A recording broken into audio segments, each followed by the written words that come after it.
कहानी की शुरुआत होती है काइल नाम के एक अमेरिकन आदमी से जो रशिया की एक स्टील मिल में काम करता था। एक दिन उसे अपनी पत्नी ग्रे का फोन आया। वो काइल से दूर रहकर काफी दुखी महसूस कर रही थी और ये सुनते ही काइल ने कुछ दिन की छुट्टी लेकर घर वापस जाने का फैसला किया।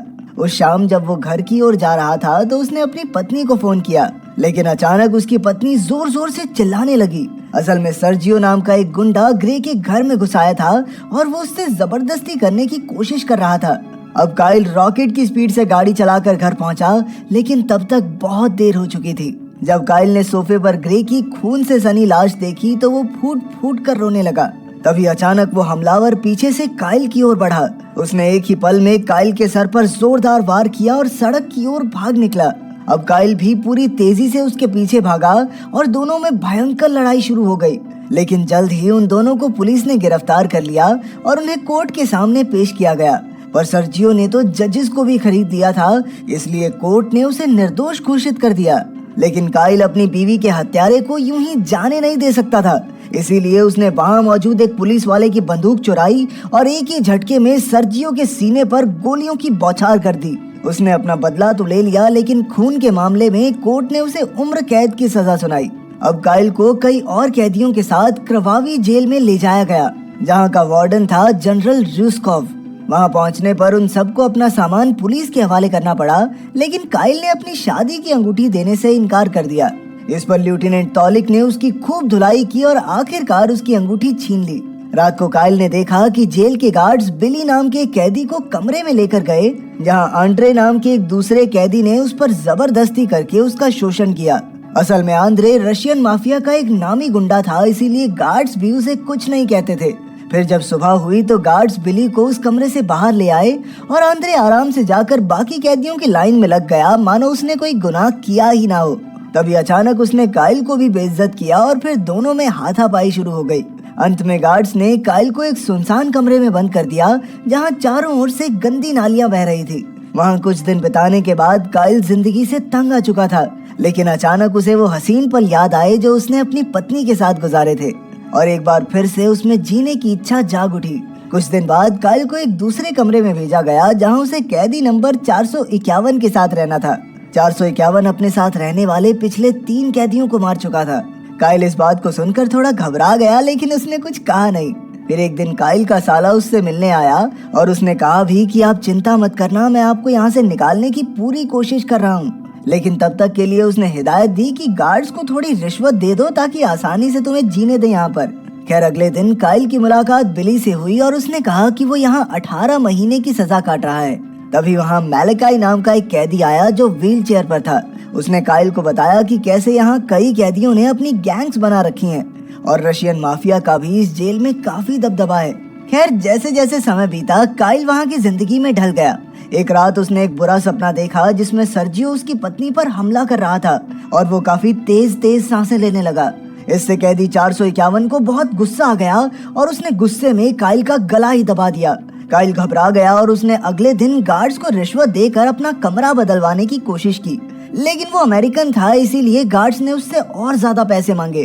खैर कुछ दिन बाद जेल में फाइटिंग के मुकाबले करवाए गए। मैलेकाई ने काइल को बताया कि जनरल रूस्कोव इन मुकाबलों में सट्टा लगाकर काफी पैसे कमाता है। फिर मुकाबला शुरू हुआ और आंद्रे ने अपने विरोधी को कुछ ही पलों में ढेर कर दिया। फिर कुछ दिन बाद सभी कैदियों को मजदूरी के लिए ले जाया गया, जहां रशियन गैंग के गुंडों ने काइल को फंसाने का प्लान बनाया। उन्होंने काइल पर उन्हें अंग्रेजी में गालियां देने का इल्जाम लगाया। ये सुनकर गार्ड्स ने उन्हें अपना बदला लेने की इजाजत दे दी और फिर सभी गुंडों ने मिलकर काइल को बहुत पीटा। इसके बाद गार्ड्स ने एक बार फिर उसे गंदी नाली वाले कमरे में कैद कर दिया। यहाँ उसे साथ के कमरे से अजीबोगरीब आवाजें सुनाई देने लगी, पर अब काइल दीवारें पीटने के सिवा और कुछ नहीं कर सकता था। पूरे 1 महीने बाद काइल को यहाँ से बाहर निकाला गया और अब वो एकदम बदल चुका था। उसके बाल और दाढ़ी काफी बढ़ गई थी। कुछ ही दिनों में जेल का माहौल बिगड़ने लगा, क्योंकि कैदी अक्सर लड़ाई करके एक दूसरे को मारने लगे थे। फिर एक दिन जब वो मजदूरी कर रहे थे तो अचानक वहाँ गार्ड्स पर बम से हमला हो गया। इसी मौके का फायदा उठाकर बिली अपने एक साथी के साथ भाग निकला, लेकिन पीछे से गार्ड्स ने उसके साथी को गोली मार दी और बिली को फिर से पकड़ लिया। उधर काइल को आंद्रे और उसकी गैंग अक्सर परेशान करते थे, इसीलिए उसने जमकर कसरत करनी शुरू कर दी। इसके बाद अगले मुकाबले में काइल का सामना आंद्रे से हुआ। आंद्रे उससे काफी ताकतवर था, इसलिए वो काइल को भिगो भिगो कर पीटने लगा। लेकिन जल्द ही काइल की कड़ी मेहनत ने रंग दिखाया और उसने अचानक से आंद्रे की गर्दन कुछ इस तरह मोड़ी कि उसकी मौके पर ही मौत हो गई। ये देखकर वहां खड़े सभी कैदी भी सोच में पड़ गए। इस मुकाबले के बाद तो काइल के अंदर पूरा जोश भर गया और आने वाले सभी मुकाबलों में उसने अपने ओपोनेंट्स को धूल चटा दी। जल्द ही पूरी जेल में सभी लोग उसकी इज्जत करने लगे। धीरे धीरे वो इतना खूंखार हो गया कि अब वो जिससे भी मुकाबला करता वो जान से जाता था। काइल का ये रूप देखकर मैलाकाई और बिली को थोड़ी चिंता होने लगी। खैर एक दिन बिली ने सबसे तंग आकर एक बार फिर से भागने की कोशिश की, लेकिन इस बार मैलाकाई ने उसे धोखा दे दिया। असल में उसने अपने जख्मों पर लगाने के लिए दवाई के लालच में गार्ड्स को बिली के भागने की खबर दे दी थी। फिर जैसे ही बिली पकड़ा गया तो गार्ड्स ने उसे वाल्या नाम के एक फाइटर के साथ बंद कर दिया। वाल्या बिली से कहने लगा कि देख, मैं आदमी हूँ, आदमी से प्यार करता हूँ, तुझसे भी करूंगा, चाहे तू माने या ना माने। लेकिन अचानक बिली ने गुस्से में आकर उसके मुंह पर थूक दिया। लेकिन यह हरकत उसे बहुत भारी पड़ी क्योंकि वाल्वा ने बिली को पीट पीट कर अधमरा कर दिया। अगली सुबह जब काइल ने बिली को देखा तो वो अपनी आखिरी सांसें ले रहा था। लेकिन मरने से पहले बिली ने उसे समझाया कि तुम्हारे गुस्से के पीछे भी कोई अच्छा कारण होना चाहिए। ये सुनकर काइल को एहसास हुआ कि उसे अपने मन की शांति के लिए लड़ना होगा। इसीलिए उसने आने वाले किसी भी मुकाबले में हिस्सा लेने से मना कर दिया।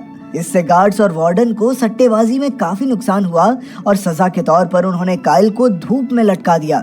लेकिन इतनी मुश्किलों के बाद भी काइल ने हार नहीं मानी।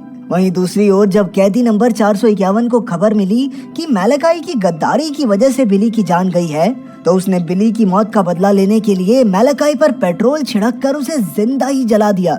उधर काइल की हिम्मत और जज्बे से प्रभावित होकर जेल के सभी कैदियों ने आपस में ना लड़ने का फैसला किया। इसी वजह से जनरल का धंधा ठप होने लगा, पर वो एक साथ सभी कैदियों को सजा भी तो नहीं दे सकता था। वो समझ गए कि ये सब काइल की वजह से हो रहा है, इसीलिए उन्होंने उसे सबक सिखाने का प्लान बनाया। उन्होंने काइल की सजा खत्म करके उसे हॉस्पिटल वार्ड में इलाज के लिए भेज दिया। इसी दौरान एक दिन काइल को अपनी पत्नी की आत्मा दिखाई दी। काइल उसे देखकर कहने लगा कि वो उसे बहुत प्यार करता है। तो ग्रे ने उसे समझाया कि मैं तुम्हारी याद के रूप में हमेशा जिंदा रहूंगी। फिर बाद में जनरल रूस्कोव अपने प्लान के मुताबिक काइल से मिलने आया और उसे जबरदस्ती एक आखिरी लड़ाई लड़ने को कहा। इस बार उसका मुकाबला था मिलॉक से, जो किसी वहशी जानवर से कम नहीं था। वो इतना खूंखार था कि उसे आम कैदियों से दूर एक अलग कमरे में बेड़ियों से बांध कर रखा जाता था।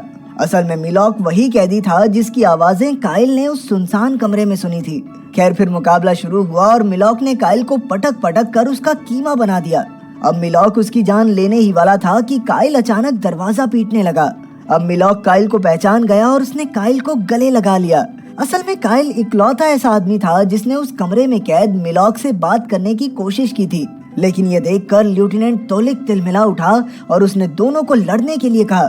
पर काइल कहने लगा कि चाहे मेरी छाती में गोली मार दो, लेकिन अब मैं हरगिज नहीं लड़ूंगा। अब तोलिक काइल पर गोली चलाने ही वाला था कि अचानक मिलॉक ने ऑफिसर्स पर हमला कर दिया। जल्द ही जेल के कैदियों ने मिलकर तख्ता पलट करने के लिए गार्ड्स पर हमला बोल दिया। मौके का फायदा उठाकर काइल ने कई कैदियों को आजाद किया और चारों ओर हाहाकार मच गया। लेकिन इसी दौरान गार्ड्स ने मिलकर मिलॉक को मार डाला और काइल ने भारी मन से उसे अलविदा कहा। जल्द ही जेल में पुलिस फोर्स आई और आखिरकार उन्होंने फिर से सबको कमरों में कैद कर दिया। अब काइल कैदी नंबर 451 के साथ था, तो उसने 451 को अपनी कहानी बताई कि उसकी पत्नी के साथ क्या हुआ था और फिर वो यहाँ तक कैसे पहुँचा। उसकी कहानी सुनकर 451 ने कहा कि वो जेल से भागने में काइल की मदद कर सकता है। इसके बाद 451 ने काइल को कुछ कागजात दिखाए। असल में उनके अंदर कारावी जेल में पिछले 20 साल में हुए कत्लेआम और काले धंधों के सबूत थे। उसने काइल को ये सारे कागजात यूएस सरकार के हवाले करने को कहा। इसके बाद 451 कहने लगा कि अगर यहाँ से निकलना है तो एक आखिरी बार फाइट तो करनी पड़ेगी तुझे। काइल मान गया और फिर अगले दिन काइल का मुकाबला हुआ वाल्या से। काइल ने शुरुआत में ही अपना दबदबा बना लिया और फिर एक ही झटके में उसका कंधा तोड़ डाला। तब वाल्या अचानक चाकू निकाल कर काइल पर वार करने आया, लेकिन काइल पीछे हट गया और चाकू सीधा रशियन माफिया के गैंगस्टर को जा लगा। फिर काइल ने वाल्या का सर जोर से खंबे में दे मारा और इसी के साथ उसकी जीत हुई। लेकिन अंत में गार्ड्स ने उसे पकड़ लिया और मारने के लिए ले गए। पर 451 पहले से जानता था कि ये ऐसा ही करेंगे, इसलिए वो एक खुफिया रास्ते से वहां घुस आया और गार्ड्स पर हमला कर दिया। इधर काइल ने तोलिक के सर पर बंदूक रख के अपनी हथकड़ियां खुलवाई और अपनी शादी की अंगूठी भी वापस ले ली। इसके बाद वो गार्ड का भेष बनाकर वहाँ से जाने लगा और उसने 451 को भी अपने साथ चलने को कहा। लेकिन 451 ने कहा कि मैं सिर्फ इतना चाहता हूँ कि इस जेल का सच पूरी दुनिया के सामने आ जाए। आखिरकार काइल पुलिस वाला बनकर जेल से बाहर निकल गया और उधर 451 ने जनरल रूस्कोव को मारकर उसे उसके पापों की सजा दी। आखिरकार काइल सुरक्षित अपने शहर पहुंच गया और फिर उसकी बदौलत कारावी जेल का सच पूरी दुनिया के सामने आ गया। आखिरकार उस जेल को बंद कर दिया गया और सभी बेकसूर कैदी रिहा हो गए।